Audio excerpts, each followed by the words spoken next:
Hola a todos, en este vídeo vamos a seguir profundizando en el tema de los Smart Components, que es una herramienta que proporciona RoboStudio que es bastante potente para realizar las simulaciones offline de vuestras estaciones y que va a seros bastante útil para vuestros proyectos de final de ciclo. En el anterior vídeo vimos cómo crear una cinta, cómo dotarla de movimiento y cómo crear piezas de forma automática. Bien, en este vídeo vamos a empezar a ver cómo crear manipuladores de objetos y mecanismos, que es muy importante a la hora de dotar nuestras estaciones de mayor realismo y sobre todo a la hora de manipular piezas. Aquí tenéis un ejemplo de una estación simple que vamos a ver cómo funciona. Se van generando piezas de forma automática y aquí tenemos una pinza Shunk de 2 dedos, exactamente como la que tenemos en el taller de robótica, y veis cómo el robot las coge y las va encajando. Bien, y lo que se trata es cómo creamos esta herramienta, ¿vale? Que, si os fijáis, ha sido ya diseñada con un programa de CAD. Nosotros no tenemos que ocuparnos de eso, siempre que dispongamos del diseño. Como a partir de un diseño CAD introducimos esta geometría de 3D en RoboStudio y la dotamos de movimiento. Bien, pues vamos a ello. Bueno, como siempre vamos a realizar la tarea desde cero, ¿vale? Hemos abierto una nueva estación, hemos insertado un nuevo controlador desde una copia de seguridad del robot que tenemos en el taller, del IRB 120 que tenemos en el taller. Y a continuación, pues vamos a ir creando el entorno 3D de la estación. En este caso, vamos aquí en la geometría,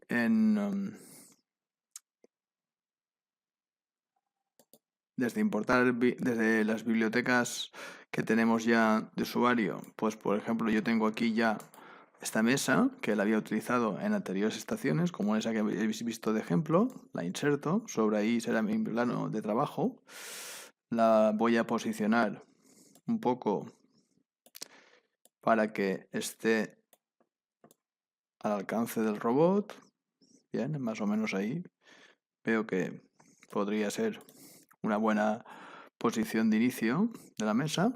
Bien. Y ahora lo siguiente sería insertar las geometrías 3D que yo quiero convertir en mecanismos, herramientas o otro tipo de actuadores. Bien, lo primero es saber dónde encontrar esas geometrías 3D. Siempre podemos, desde el menú de modelado, mediante la combinación de diversos sólidos básicos y estas operaciones de unión, sustracción, intersección, pues podemos crear herramientas más o menos simples. Pero si queremos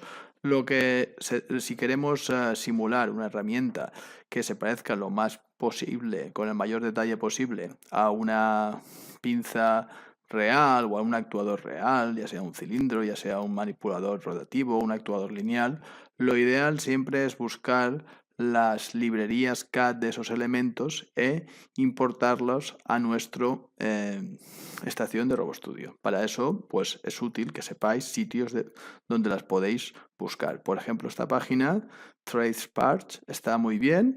Tenéis que registraros, el registro es totalmente gratuito. Y aquí tenéis pues infinidad de diseños CAD. Por ejemplo, yo he estado buscando cilindros y le dais a buscar y os salen todos los diseños CAD que incorporan cilindros. En el caso de los cilindros neumáticos están muy bien clasificados, como veis, y aquí tenéis, por ejemplo, cilindros con vástago. Los podéis incluso filtrar por marca, ¿vale? Con modelos CAD, fijaos que hay un montón. Y siempre tenéis aquí el enlace de descarga. Es importante, ahora lo veremos, ¿vale? Qué tipo de formato CAD elegimos, porque no todos nos van a ser útiles para después estos cilindros, este cilindro o el mecanismo que insertemos, transformarlo en una herramienta como es RoboStudio entiende lo que son las herramientas. En nuestro caso, ahora vamos aquí, en cilindro. Yo ya he descargado uno de estos cilindros, ¿vale? ¿De acuerdo?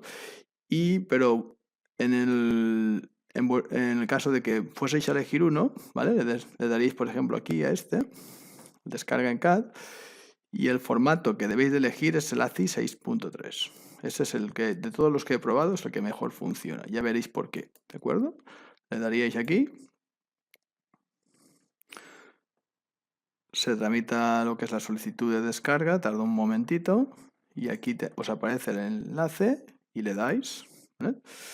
Y aquí se os ha abierto ya el cilindro, ¿vale? Aquí si vais y lo veis, se os baja un archivo comprimido. Si lo abrís, este es el formato gráfico que vais a tener que importar a RoboStudio, ¿vale? Bien, en el caso de que tengáis una herramienta, una pinza en este caso, en el taller, y esa pinza sea de un fabricante, tengáis los datos, como es el caso nuestro con las pinzas Schunk de 2 dedos, que es la que habéis visto antes en el ejemplo, y la de 3 dedos, pues vais directamente a la página del fabricante, y normalmente los fabricantes siempre tienen en su web, tienen un apartado de descargas. En el caso de Schunk es este modelo de lo que es la pinza. En nuestro caso es el SGW50, la buscáis, ¿eh? Y al final os redirige, ¿vale? ¿Veis? Es esta de aquí. Esta es la que tenemos nosotros, ¿vale? Una pinza de 3 dedos. Esta es. ¿Veis aquí? Y aquí en dibujos, ejemplos, descargas adicionales, ¿ves? Archivos CAD, ¿vale? Tenéis aquí, al final os va a llevar al enlace que ya tenía yo aquí preparado, ¿vale? Y veis, este es el formato, el 3D SAT, ¿vale? Que ese es el formato que debéis de descargar. Siempre cuando vayáis a descargar cualquier librería 3D, para importarla posteriormente a RoboStudio, buscad la extensión SAT, porque aunque RoboStudio admite muchas otras, después ya veréis, no todas os van a funcionar a la hora de crear vuestras herramientas. Bien, entonces yo ya he hecho la descarga, ¿vale? La tenía aquí antes, ya. Entonces ahora voy a RoboStudio y voy a importar esas geometrías que yo previamente he descargado, ¿vale? Vamos aquí, yo los tengo en la carpeta de descargas. Por un lado, voy a descargar el cilindro que había. Yo ya dejo solo los archivos .sat, ¿vale? Y entonces aquí tengo yo mi cilindro que había descargado antes. Aquí lo tengo, ¿vale? Voy a importar también. En este caso debería de importar la pinza. Aquí la tengo. Y si yo quiero realizar el acople de la pinza a lo que es la brida del robot mediante el acople que nosotros hemos fabricado en taller, también necesitaría esa brida, ¿vale? Entonces, esa brida yo ya la tengo aquí en formato también SAT, se llama base para la muñeca. Aquí la tenemos, la abrimos y aquí tengo yo las dos piezas. Perfecto, bien. Bueno, pues ahora lo siguiente que vamos a hacer es, como todo se ha insertado en el origen de coordenadas de la estación y está todo, vamos a decir que revuelto, ¿vale? Pues vamos a ir por pasos escondiendo cosas. En este caso vamos a hacer invisible el robot. Vamos a hacer invisible la mesa. Y como aquí ahora vamos a hacer un zoom, ¿veis? Aquí tenemos la pinza de 3 dedos, las dos piezas que sirven para acoplar la herramienta al robot y aquí tenemos nuestro cilindro, ¿de acuerdo? Pues ese cilindro es el primero que vamos a convertir en un mecanismo. Entonces vamos a esconder las herramientas que no, los sólidos que no vamos a utilizar de momento, ¿vale?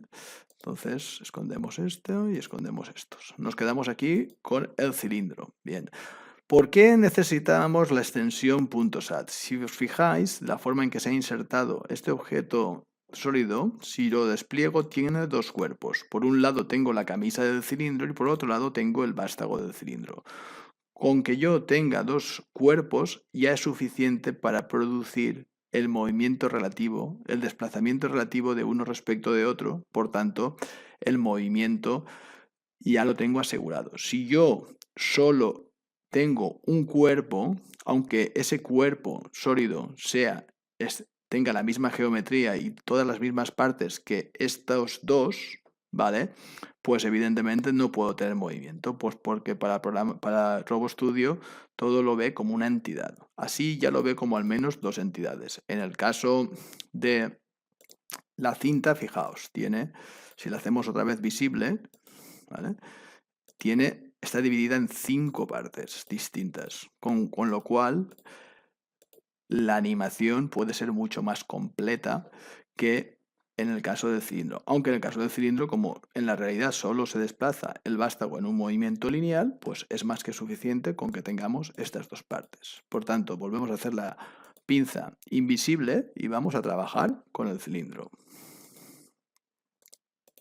Bien, para trabajar con objetos sólidos siempre debemos de procurar que los objetos estén por encima de la cuadrícula de la estación de trabajo. Como veis, ahora tenemos medio cilindro como si dijésemos por debajo del origen de coordenadas, enterrado. Por tanto, lo primero es que lo vamos a mover. Podemos moverlo a mano alzada, ¿vale? Para que ya esté por arriba del UCS. Y una vez podemos ver la parte inferior del cilindro, vamos a hacer que el cilindro, la carcasa del cilindro, repose sobre el plano de la estación. Para eso seleccionamos el objeto, posición, situar un punto y nos acercamos lo más posible al cilindro y en la parte que sabemos que tenga que apoyar, por ejemplo este punto, le decimos el punto principal o de origen, lo vamos a llevar al 0, 0. Le decimos aplicar, cerrar. Y ahora vemos si se ha quedado bien. El cilindro debería de estar todo en... Perfecto, sí. Ya vemos que el cilindro lo tenemos ahora ya reposando sobre la cuadrícula. Bien. Bien, pues ahora lo siguiente es, tenemos solo un sólido, ¿vale? En la estación, que es el que se llama ISO 6431320. Bien, esto necesitamos al menos tenerlo convertido en dos sólidos para crear una herramienta o un mecanismo a partir de él. Bien, entonces para ello necesitamos crear una pieza vacía. Esa pieza vacía que está aquí en el 00 le vamos a cambiar el nombre y le vamos a llamar camisa y a esta le vamos a llamar vástago. Vamos a cambiar el nombre, le vamos a llamar vástago. Vemos que la camisa es este cuerpo, lo vamos a mover de aquí a aquí. Le decimos que reposicione los objetos, le decimos que no, para que mantenga la posición que tenían, ¿vale? Y el vástago ahora es esta. Ahora ya tenemos dos objetos en 3D distintos. Bien. Perfecto. Pues ahora, bueno, para que no nos suceda esto, ¿vale? Voy a eliminar y luego volveré a importar la geometría de la pinza, ¿vale? Entonces vamos a eliminar todos aquellos objetos excepto la mesa no, porque la mesa sí que la tenemos, la vamos a utilizar después, ¿vale?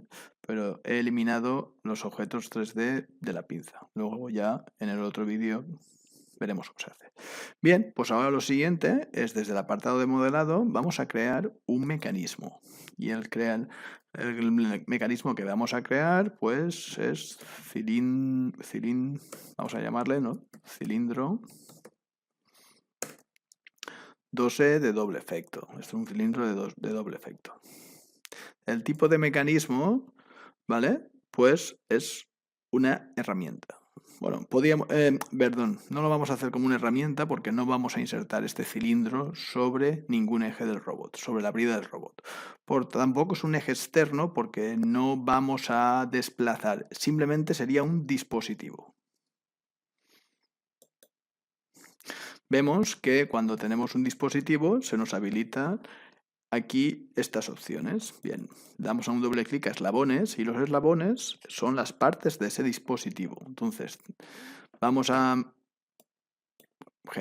decirle qué eslabones tenemos. En el eslabón L1 le vamos a seleccionar el componente y vamos a decirle que es la camisa. Lo llevamos y vamos a decirle que este va a ser el eslabón base. Ahora veremos por qué. Aplicamos, el eslabón 2 va a ser el vástago, este no va a ser ya el eslabón base porque es la camisa. Aplicamos y ya en principio no tenemos más eslabones para este dispositivo. Los ejes. Bien. ¿Cuántos ejes vamos a tener aquí? Los ejes, recordad, son como en el robot las articulaciones, ¿de acuerdo? Las articulaciones en este caso pueden ser de 3 tipos. El nuestro va a ser prismático. ¿Por qué? Porque su movimiento, el movimiento de un eslabón con respecto del otro, va a ser un movimiento lineal. Si fuese rotacional, pues sería de rotación y esto es un caso concreto de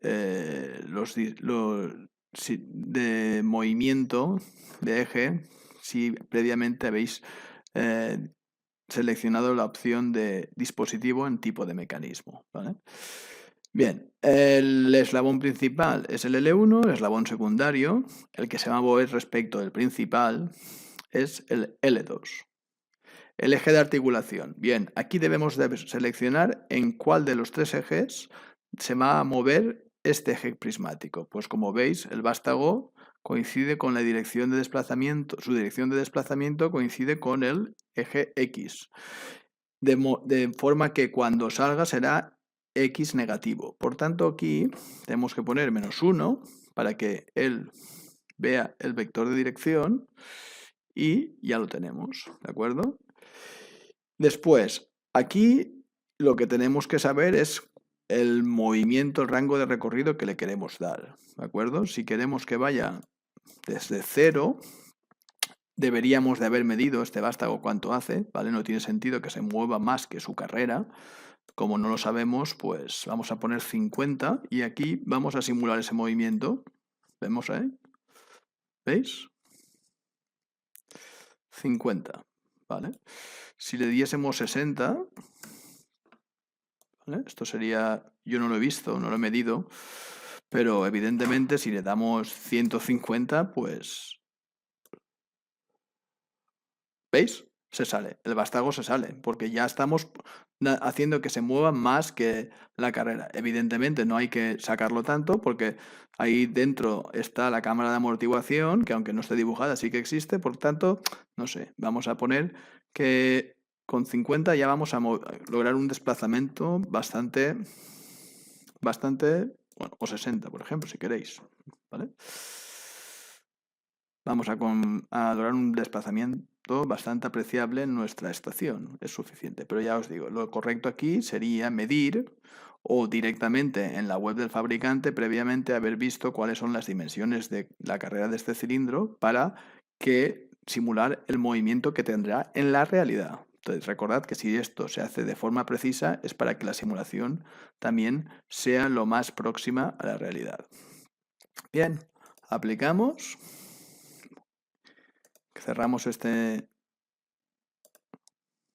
Luego en sistemas de coordenadas, aquí deberíamos de tener previamente un sistema de coordenadas que nos sirva de TCP de esa herramienta. Bien, no lo hemos creado. Bueno, pues estamos a punto, todavía estamos a tiempo. Desde aquí, base de coordenadas, le vamos a seleccionar un punto que va a coincidir con el centro del actuador del vástago. Seleccionamos aquí y le digamos que nos cree ese sistema de coordenadas. Y ahora ya nos venimos al sistema de coordenadas y le vamos a decir que el nombre del sistema de coordenadas se llama cilindros E1, pertenece al eslabón L2, porque el L1 hemos dicho que es la camisa, y la posición le vamos a decir que la vamos a seleccionar directamente. Clicamos aquí y clicamos aquí y seleccionamos, a ver, vamos a hacerlo otra vez, a veces esto cuesta un poquito. Ahí, aceptamos. Bien, ya tenemos creado nuestro sistema de coordenadas como si dijésemos el local de lo que es este mecanismo, ¿de acuerdo? De este dispositivo. Si fuese una herramienta, esto podríamos decir que es el TCP de la herramienta, ¿vale? La calibración y las dependencias, eso normalmente no se toca y le damos compilar mecanismo. Bien, cuando compilamos el mecanismo, nos aparece este aspecto aquí en la ventana de crear mecanismo y a continuación vamos a crear las poses, ¿vale? La primera pose siempre es la pose de sincronismo, de sincronización, ¿vale? Y nosotros debemos, esa pues de normal coincide con los valores de mínimo desplazamiento. Aceptamos, cerramos y ahora vamos otra vez sobre ese cilindro y vamos a modificar, le damos botón derecho, modificar mecanismo y aquí ya nos aparece la pose inicial. Bien, la pose inicial, pues esa coincide en los valores de desplazamiento del eje 1, coincide con la pose de sincronismo, ¿de acuerdo? Aceptamos y cerramos, ¿de acuerdo? Si le volvemos a dar, botón derecho, modificar mecanismo, ahora ya la pose inicial y la pose de sincronismo, ¿de acuerdo? Si le dais aquí y le decís que esta no sea la inicial y me sacáis el vástago, esos 60 milímetros que hemos dicho que queríamos que saliese, le vamos a decir que es fuera. Le damos a aceptar y le damos a cerrar. ¿Por qué hemos hecho esto? Por lo siguiente, porque la próxima vez que ahora le demos aquí a modificar mecanismo, se nos ha creado otra vez la inicial. Y esa inicial, que sí que queremos que sea la inicial, pues esa será la de dentro, ¿de acuerdo? En todo caso, como es la inicial, no le cambiamos el valor. Por tanto, ahora ya tenemos creado las poses. ¿Qué son las poses? Las poses son las posiciones extremas de ese mecanismo, ¿de acuerdo? Que estamos creando. Entonces, ya después haremos que ese mecanismo se pueda mover entre esas dos poses extremas. ¿Vamos? Y aquí cerramos. A continuación, lo que deberíamos de realizar es ya la animación de este objeto. Para que este objeto se pueda mover, es decir, este vástago pueda salir y volver a entrar, debemos de crear un componente inteligente que englobe a este objeto. Pues desde la pestaña de modelado creamos componente inteligente y a ese componente inteligente le vamos a cambiar el nombre, le vamos a llamar cilindro doble.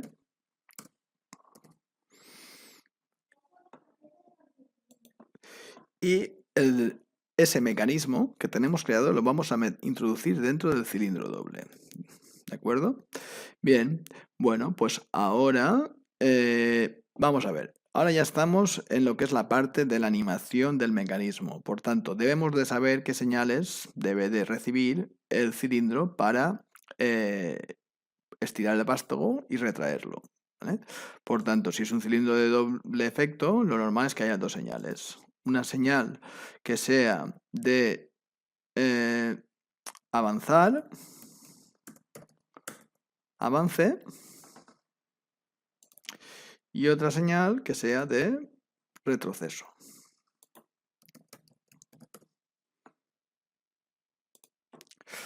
También deberemos saber cuándo el cilindro ha llegado al final del avance y al final del retroceso. Eso será información que el componente inteligente cilindro doble dará a la estación. Por tanto, serán salidas digitales. En este caso, vamos a llamar fuera o V de vástago fuera y V dentro. Esas son nuestras señales. Bueno, hemos creado primero V fuera, ahora tenemos, no se pueden crear las dos, ¿vale? Al mismo tiempo, V fuera y V dentro. Muy bien. Y ahora aquí deberemos de, eso ya veremos después, la ventana de esta pestañita para poder simular. Bien, y ahora lo que debemos es de introducir los diferentes objetos que hagan posible el movimiento del cilindro. Evidentemente, si tenemos dos poses en el cilindro, pues tenemos que insertar objetos, ¿vale?, que nos conmuten estas poses. Esto lo tenéis en la pestaña de manipuladores, se llaman pose mover. Dais aquí a uno y vamos a ver cómo se parametriza este objeto, ¿vale? Primero hay que elegir el mecanismo, en este caso es el cilindro de doble efecto, ¿vale? Y después hay que elegir la pose que vamos a activar. Una vez ya lo tenéis insertado el pose mover en la ventana de diseño, le dais un doble clic y aquí sí que os muestra las poses que tiene creadas, la de sincronización. En este caso, pues esto nos va a servir para estirar. Y aquí es el tiempo que queráis que la animación emplee para alcanzar esa pose. Para que veáis el movimiento y que sea bastante apreciable, pues no sé, 1,5 segundos estaría bien. Aplicáis y cerráis. Luego tendréis que insertar otro. Tenemos que insertar otro. Aquí podemos cerrarlo porque no nos deja, si no, no nos coge las poses. Si no, lo hacéis directamente desde aquí.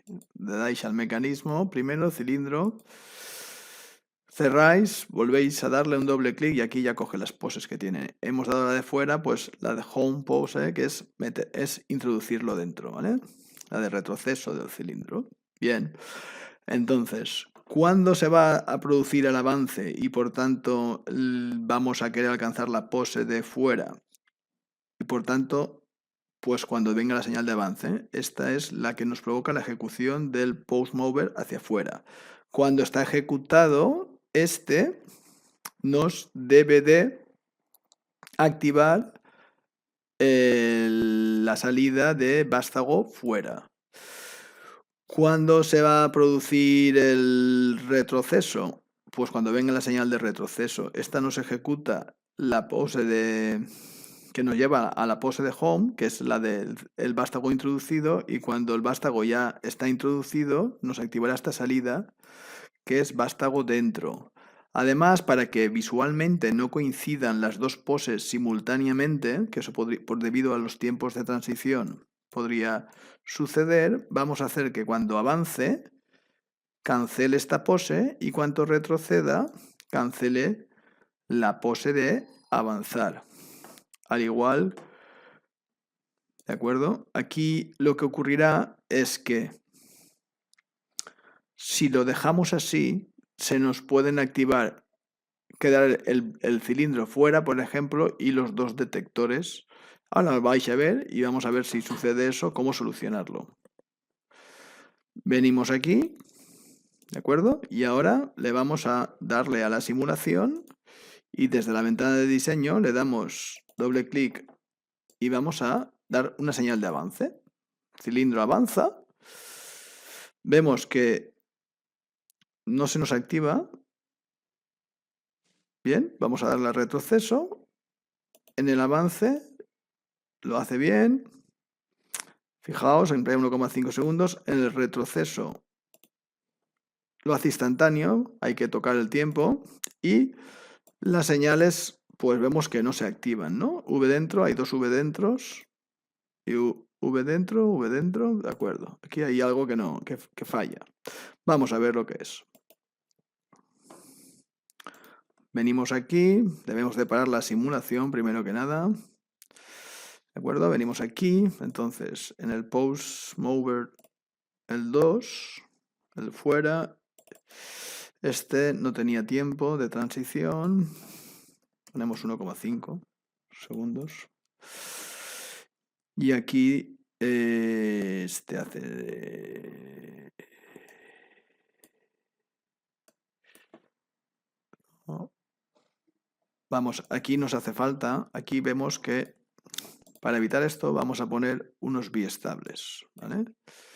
Señales y propiedades, pues aquí debemos de buscar el biestable.